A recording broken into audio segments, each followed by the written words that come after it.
Late one spring night, the air at Gatsby's mansion was thick with indulgence.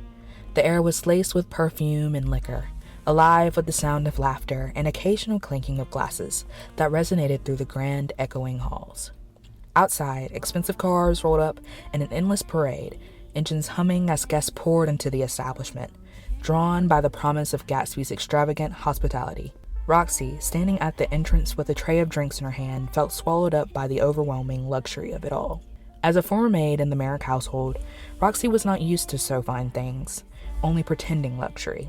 Her new role in the Gatsby residence felt like stepping into a world that was too fast, too bright, and too dangerous to hold on to, yet it was so beautiful. Roxy was determined not to be invisible here, not to blend in with the shadows, and yet this world seemed designed to consume people like her. She felt a strange sense of belonging, a daring hope that she could grow and carve a place for herself. The Merricks had dismissed her without warning. She was just another thing to replace. But here, she had resolved to be more than that, to be something and someone that has a place, that mattered.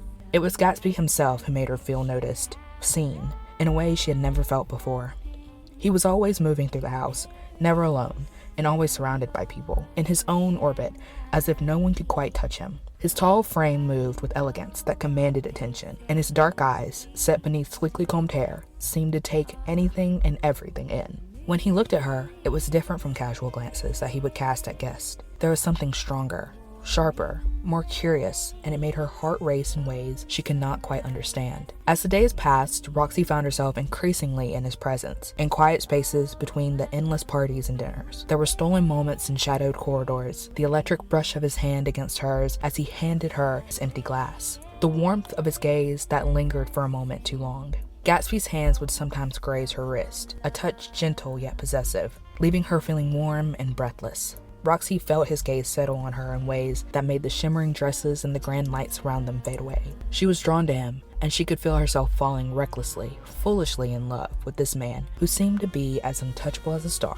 yet as close as the warmth between his hand on hers.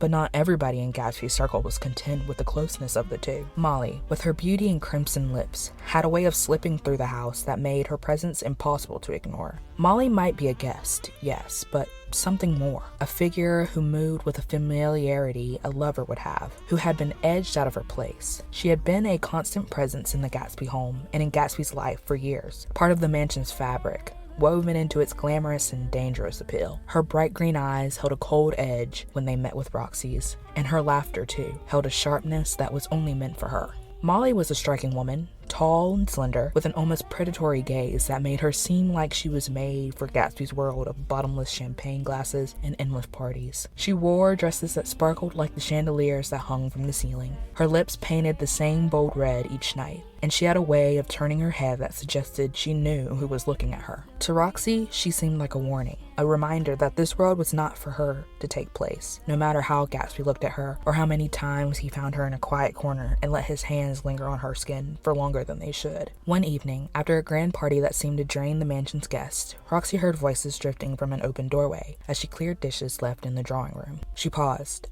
the sound of hushed arguing drawing her closer to the door. It was Molly's voice, low and furious, her words laced with venom. "She's nothing but a passing impulse to him, a passing fancy." Molly's voice was edged on with contempt.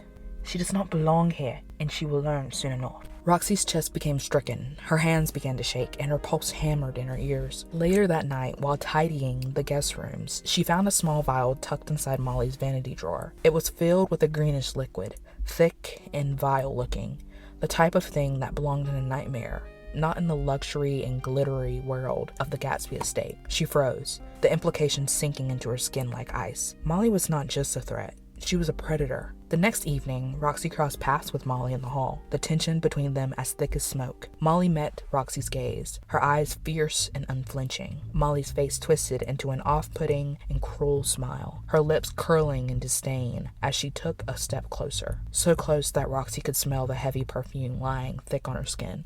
Molly's face was a mask of fury and loathing, her beauty disappearing as the jealousy burned in her eyes. Her hand lifted, fingers twitching as if she wanted to strike Roxy, but Roxy's defiance held her back. The two women stood there, locked in a silent struggle, until the unmistakable sound of footsteps broke the tension like a knife. Gatsby appeared in the doorway, his face unreadable, like a mask. He took in the scene before him with a look that was both painful and fatalistic, his gaze flickering between the two. He stepped forward, his presence as commanding as ever, and reached for Roxy's hand, his skin warm and grounding as it was bittersweet. There was no mistaking the pain in his eyes as he turned to face Molly, the realization of her intentions written plainly on his face. The police came swiftly after Gatsby's call, their arrival a cold, merciless reminder that Molly's time here was over. As she was led out of the mansion, her face twisted in anger and betrayal. She looked at Roxy one last time, her eyes blazing, the look filled with an accusation, a warning, as if to say, "No one truly has him.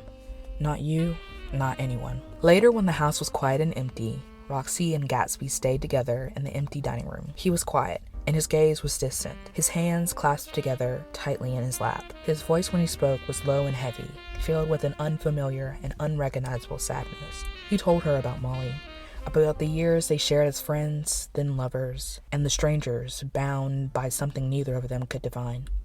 It was a bond forged in another lifetime, one Roxy could never hope to understand. "She was a part of my past," he muttered, his eyes dark and shadowed. "A part of who I was when I had nothing. But some things should stay in the past." Roxy sat and felt the weight of his words as they settled around her, cold and final. She looked at him, her heart shattering as she realized the truth. She loved him, yes, but his world was something she could never truly belong to. It was a world of shadows and secrets, dazzling lights that would inevitably burn anyone who tried to touch them. She had been caught up in it, swept away by the thrill of Gatsby's attention on her, the warmth of his hands and the taste of his lips. But now, as the sunlight began to filter through the window, she felt the cold reality settle in. She leaned in, pressing her lips to his in a final kiss, savoring the taste of what might have been, the kiss long and bittersweet. He pulled her close, his hands tangled in her hair as if he were holding her like she was going to run away. But as she pulled away, she could feel the distance between them, as vast as the space between her and the stars in the sky. She pulled away from his grasp, leaving behind the glinting chandeliers and the haunting echo of laughter that would linger in her memory long after. As she walked away, she knew she would carry the scars of the Gatsby residence forever. Love had been intoxicating, dangerous, and beautiful. A love that was a fire that would consume without warning. She had tasted that fire, and though it had left her burned, she survived. She walked into the morning light, her heart heavy and yet free, leaving Gatsby and his world far behind her.